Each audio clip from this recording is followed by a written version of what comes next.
My name is Nora. I'm 23 years old. This happened about 6 months ago, but it still feels recent. I had been living with my boyfriend for almost 2 years when my mom called me one afternoon. Her voice sounded different.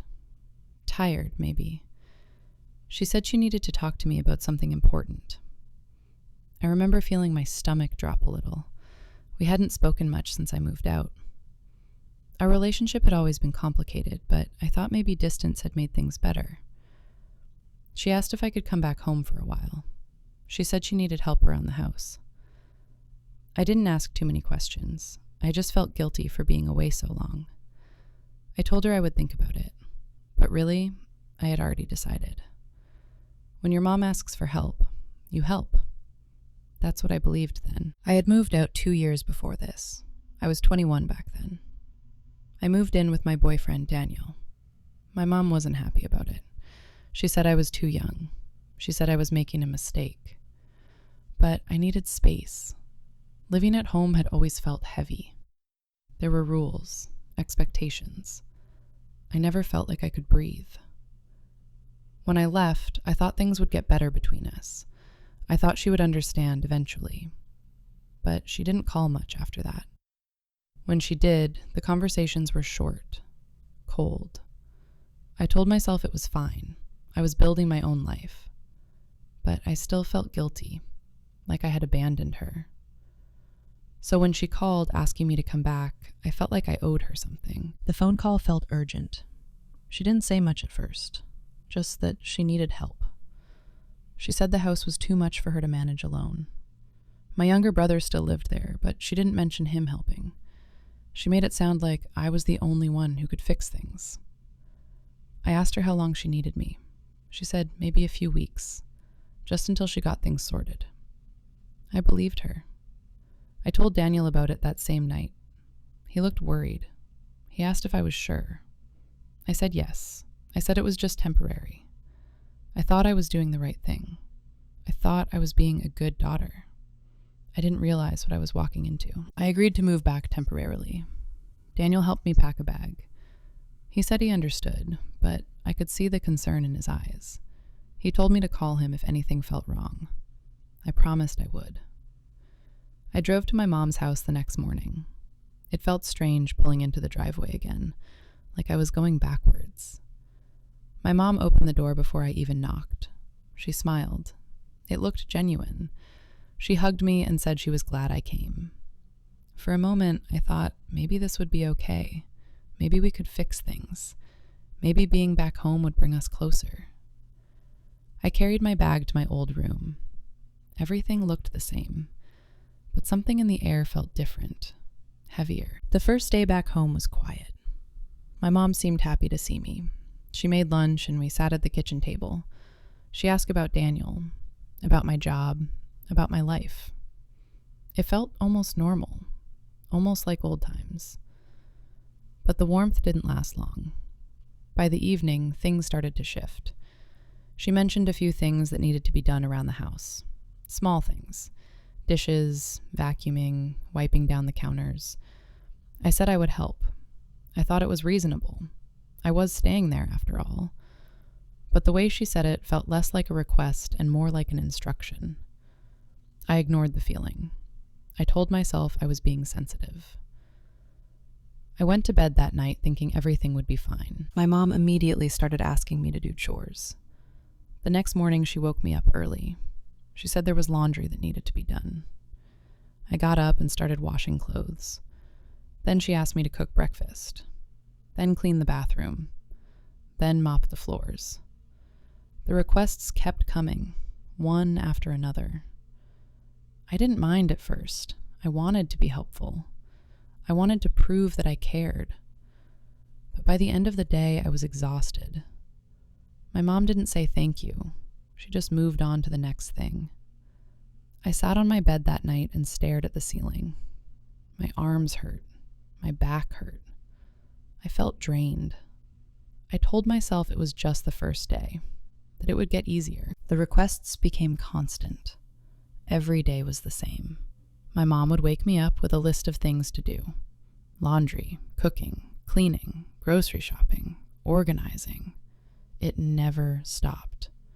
She would ask without saying please, without saying thank you. She would just tell me what needed to be done and walk away. I started to feel like a machine, like I was just there to serve a function. I would finish one task and she would immediately give me another. There was no break, no rest. I tried to stay positive. I tried to remind myself that this was temporary. But deep down, I was starting to feel something I didn't want to admit. I was starting to feel used. I noticed my younger brother wasn't being asked to do anything. His name is Kyle. He's 20 years old. He spends most of his time in his room playing video games. I would pass by his door and hear him laughing with his friends online. While I was scrubbing floors and doing dishes, he was relaxing. My mom never asked him to help. Not once. I didn't understand it. We both lived in the same house, but only I was expected to work. One day, I asked my mom why Kyle wasn't helping. She looked at me like I had said something ridiculous. She said he was busy, that he had his own things to deal with. I didn't push it, but the unfairness sat heavy in my chest. I tried to talk to my mom about it. One evening, after I had spent the entire day cleaning, I sat down with her. I told her I felt overwhelmed. I told her I needed a break. She didn't look at me. She just kept scrolling on her phone.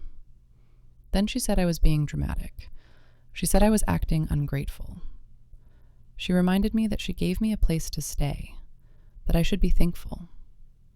I felt my throat tighten. I wanted to argue. I wanted to defend myself. But I didn't. I just nodded and went back to my room. I felt small, like my feelings didn't matter, like I didn't matter.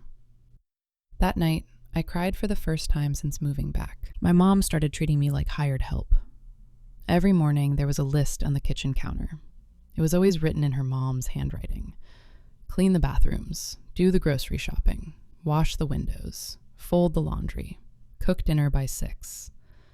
The list never ended. I would finish one task and she would add another. She never asked, she just expected. There was no please, no thank you, just instructions. I started to feel like I wasn't a daughter anymore. I was just someone who lived there to make things easier. My mom would walk past me while I was scrubbing floors and say nothing. Sometimes she would check my work and point out what I missed. It felt cold. It felt like nothing I did was ever enough. I began waking up exhausted. My body felt heavy before the day even started. I knew what was waiting for me downstairs. Another list, another set of tasks. I would drag myself out of bed and go through the motions. Cooking, cleaning, organizing. My mom and Kyle would sit in the living room watching television while I worked. They would laugh at something on the screen. I could hear them from the kitchen. It made me feel invisible, like I was a ghost in my own family. I wasn't part of their life anymore. I was just the person who kept things running. At night, I would collapse into bed with my muscles aching. I would stare at the ceiling and wonder how long I could keep doing this. I felt like I was disappearing. My mom invited family over for dinner one weekend. She told me we were having guests. She didn't ask if I wanted to help. She just assumed I would. I spent the entire day cooking. I made 3 different dishes. I set the table. I cleaned the house from top to bottom. When the guests arrived, my mom greeted them with a huge smile. She walked them through the house like she had done everything herself. During dinner, everyone complimented the food. My mom smiled and said thank you. She didn't mention me once. I sat at the table eating quietly. I felt like I didn't exist. After everyone left, my mom told me to clean up. She went to her room. I stood in the kitchen, surrounded by dirty dishes, and felt something break inside me. I started questioning everything. Why had my mom really asked me to come back? Did she actually need help, or did she just want someone to do things for her?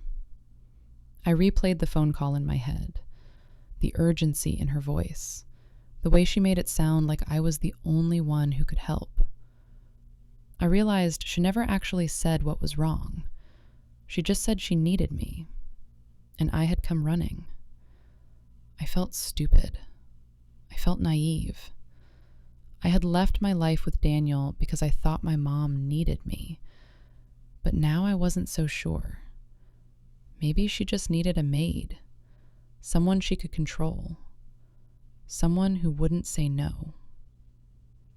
If these stories speak to you, you may want to stay for more. I tried to set boundaries. One morning, I told my mom I needed time for myself. I said I wanted to go out with some friends that weekend. She looked at me like I had said something offensive. She asked who would cook dinner, who would do the laundry, who would take care of things while I was gone. I told her Kyle could help. She shook her head. She said I was being selfish, that family comes first, that I had responsibilities now. I felt the guilt creeping back in, the same guilt that had brought me here in the first place. I wanted to stand my ground, but her words made me feel like a bad person, like wanting time for myself was wrong. So I canceled my plans.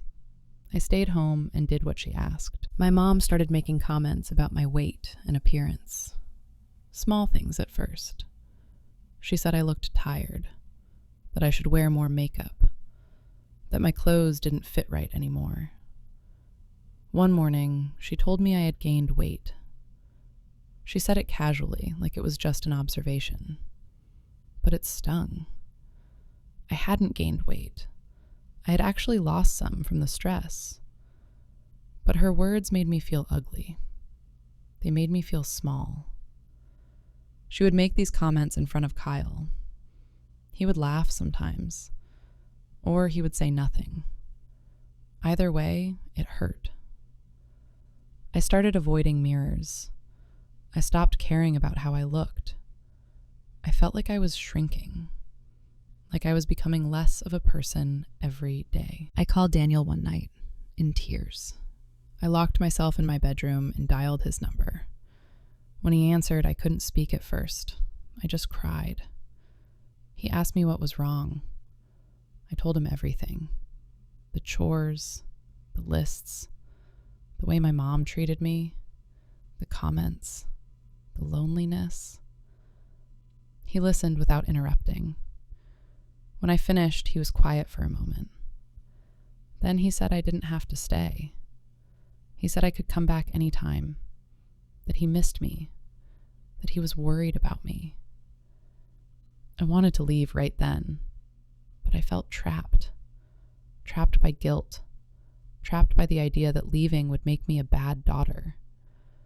I told him I would think about it, but I didn't know if I had the strength to go. My mom asked me to cancel plans with friends, to help with something trivial.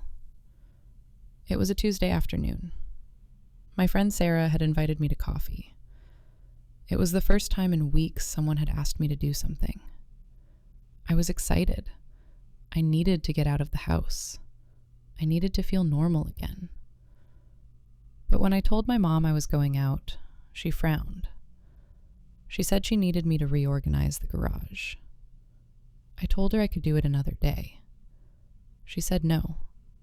She said it needed to be done today. I looked at her. I wanted to say no. I wanted to tell her it could wait.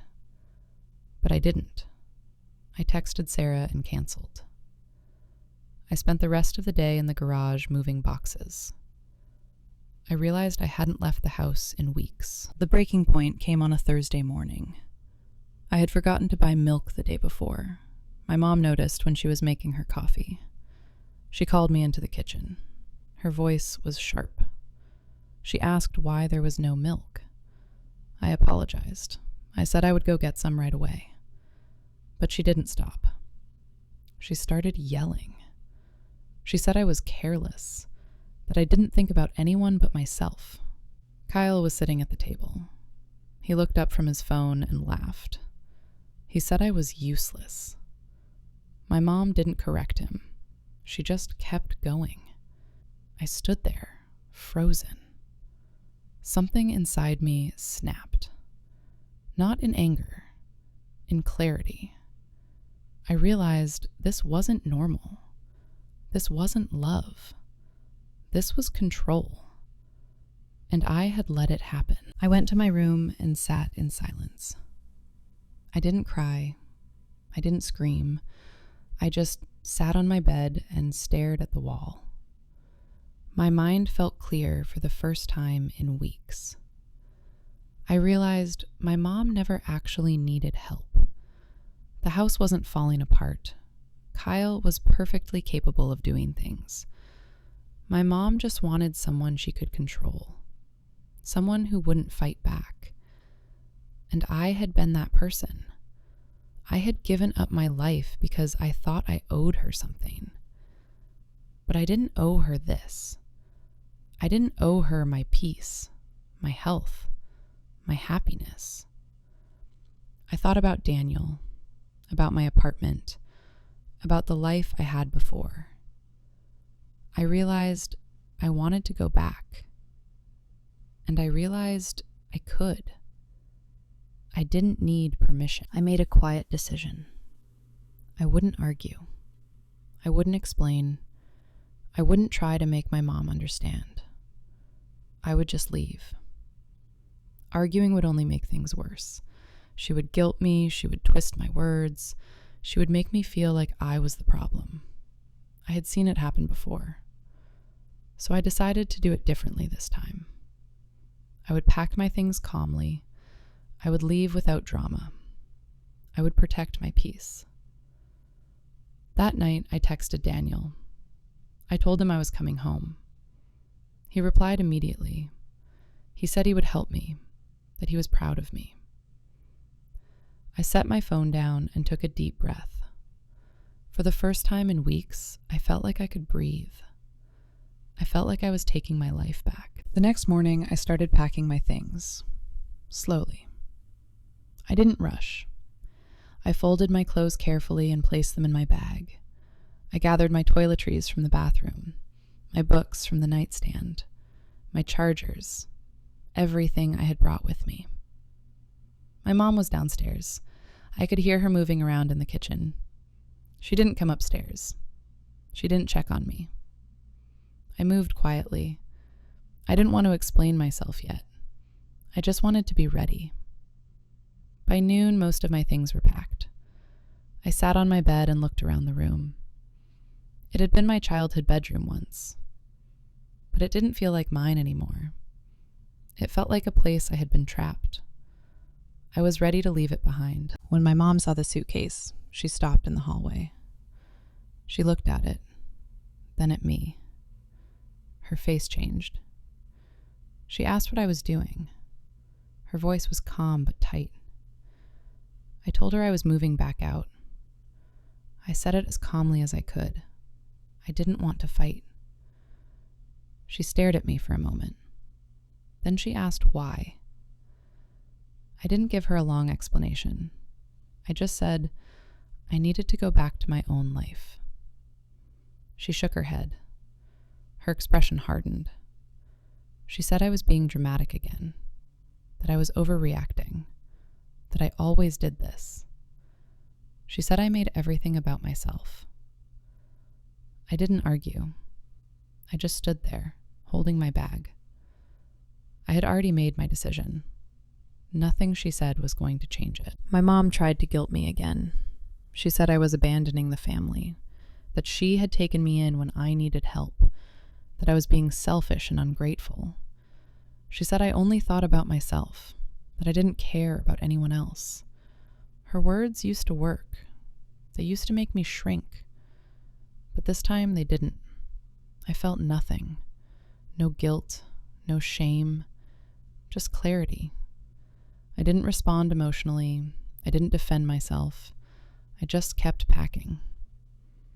I zipped up my bag. I picked up my phone. I walked past her toward the stairs. She followed me. She kept talking, kept trying to make me feel bad, but I didn't listen. I had spent weeks listening. I was done now. Kyle came out of his room. He stood in the hallway looking confused. He asked what was going on. My mom told him I was leaving. He looked at me. Then he asked, who would do the cooking now? Not if I was okay, not why I was leaving, just who would cook. I didn't answer. I walked down the stairs with my bag. Kyle called after me. He said the house would fall apart without me. He said they needed me. I stopped at the bottom of the stairs. I turned and looked at him. I wanted to say so many things, but I didn't. I just looked at him for a moment. Then I opened the front door and walked out. I heard my mom calling my name, but I didn't turn around. I moved back in with Daniel that same day. He was waiting for me when I arrived. He opened the door before I could knock. He pulled me into a hug. I didn't realize how much I needed it until that moment. I felt safe. I felt seen. He carried my bag inside. He didn't ask a lot of questions. He just let me breathe. We sat on the couch together. He held my hand. I told him I was sorry for leaving. He said I had nothing to apologize for. The relief was immediate. I could feel the weight lifting off my shoulders. I could feel myself coming back. That night, I slept better than I had in weeks. I didn't wake up with dread. I woke up feeling light. My mom called me repeatedly. The first call came an hour after I left. I didn't answer. Then she called again. And again. She left voicemails. In the first one, she sounded angry. She said I was being childish, that I needed to come back and talk. In the second one, she sounded confused. She asked what she had done wrong. In the third one, she sounded cold. She said I would regret this. I listened to the voicemails once. Then I deleted them. I blocked her number for a while. I needed space. I needed time to process everything. I needed to remember who I was before I went back. Daniel supported me. He never pushed me to reach out. He just let me heal at my own pace. 2 weeks later, my mom left a voicemail on Daniel's phone. She must have realized I blocked her. She sounded frustrated. Her voice was sharp. She said the house was a mess, that no one knew how to do anything, that things were falling apart. She said Kyle didn't know how to cook or clean, that she was overwhelmed. She didn't apologize. She didn't ask how I was. She just complained. It was like she expected me to feel sorry for her, to come running back. But I didn't. I listened to the voicemail and felt nothing. No guilt, no sadness, just clarity. Daniel asked if I wanted to call her back. I said no. Not yet. Maybe not ever. Kyle texted me a few days later. It was the first time he had reached out directly. He said he needed help with laundry, that he didn't know how the washing machine worked. He asked if I could come over and show him. I stared at the message for a long time. Part of me wanted to laugh. Part of me wanted to be angry. But mostly, I just felt tired. I didn't reply. It wasn't my responsibility anymore. He was 20 years old. He could figure it out. Or my mom could teach him. I wasn't going back. Not to help. Not to fix things. Not to make their lives easier while mine fell apart. I put my phone down and walked away. A month passed. My mom called again. I had unblocked her number by then. I saw her name on the screen and hesitated, but something told me to answer. Her tone was different this time. Quieter. Less angry. She asked if we could talk. She said she missed me, that things hadn't been the same since I left. I didn't say much. I just listened. She asked if I would meet her for coffee. I thought about saying no, but I also thought maybe it was time. Maybe I needed closure. So I agreed. We set a date for the following weekend. I told Daniel about it. He said he would come with me if I wanted. I said I needed to do this alone. We met at a small cafe near her house. She was already there when I arrived. She looked tired, older somehow. We sat down across from each other. It felt strange, like we were strangers. She ordered coffee, I ordered tea. For a few minutes, neither of us spoke. Then she started talking. She said things had been hard without me, that the house wasn't the same, that Kyle didn't help, that she was exhausted. She didn't apologize directly, but she admitted things had been difficult. I watched her carefully. I realized she still didn't understand. She thought I left because the work was too hard. She didn't realize I left because she made me feel worthless, because she treated me like I didn't matter. I didn't feel satisfaction. I felt sad. I looked at my mom sitting across from me and realized she had taken me for granted without even knowing it. Or maybe she did know. Maybe she just didn't care. Either way, it hurt. I had hoped this conversation would bring some kind of resolution, some kind of understanding. But it didn't. She was still making it about herself, about how hard things were for her. She never asked how I was doing. She never asked if I was okay. She never acknowledged the way she had treated me. I felt a heaviness in my chest. Not anger, just disappointment. I realized I had been waiting for an apology that was never going to come, and I needed to accept that. I told her calmly that I wouldn't be coming back. I said I needed to be treated with respect, not like a servant, not like someone who only existed to make her life easier. I told her I was her daughter, not her maid. She stared at me. Her face tightened. She said I was being unfair, that she had done her best, that I didn't understand how hard it was to be a mother. I didn't argue. I just repeated myself. I said I wouldn't come back unless things changed, unless she could see me as a person. She got defensive. She said I was being dramatic, that I was making a big deal out of nothing. The conversation ended there. We sat in silence for a moment. Then I stood up. I told her I needed to go. She got defensive at first, then quiet. I could see her processing what I had said. Her mouth opened like she wanted to argue, but nothing came out. She just looked down at her coffee. I picked up my bag. I told her I loved her, but I also loved myself, and I couldn't sacrifice my peace for hers anymore. She didn't respond. She just sat there.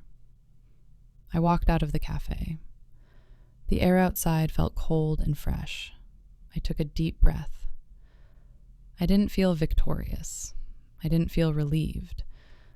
I just felt peaceful, like I had finally said what I needed to say, like I had finally stood up for myself.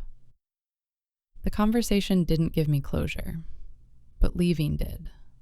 I got in my car and drove back to Daniel, back to my life. Months later, my mom reached out again. It was a text this time, short and simple. She asked if we could rebuild our relationship slowly. She said she had been thinking about what I said, that maybe I was right, that maybe she hadn't been fair. It wasn't a full apology, but it was something. I stared at the message for a long time. Part of me wanted to ignore it. Part of me was still hurt. But another part of me wanted to try. I texted back.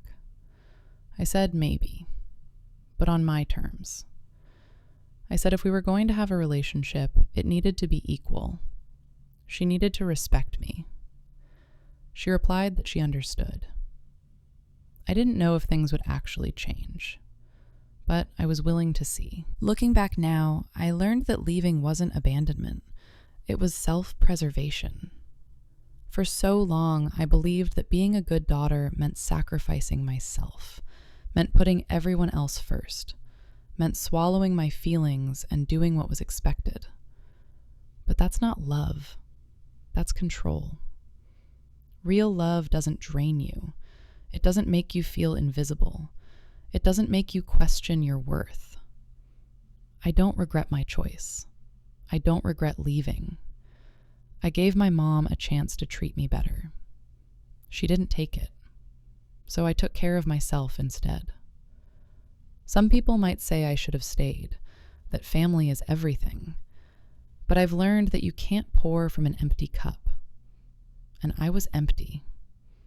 Now I'm learning to fill myself back up, slowly, carefully. And I'm okay with that. Now I'm rebuilding my life on my own terms. I've learned that toxic family dynamics and emotional manipulation don't define your worth.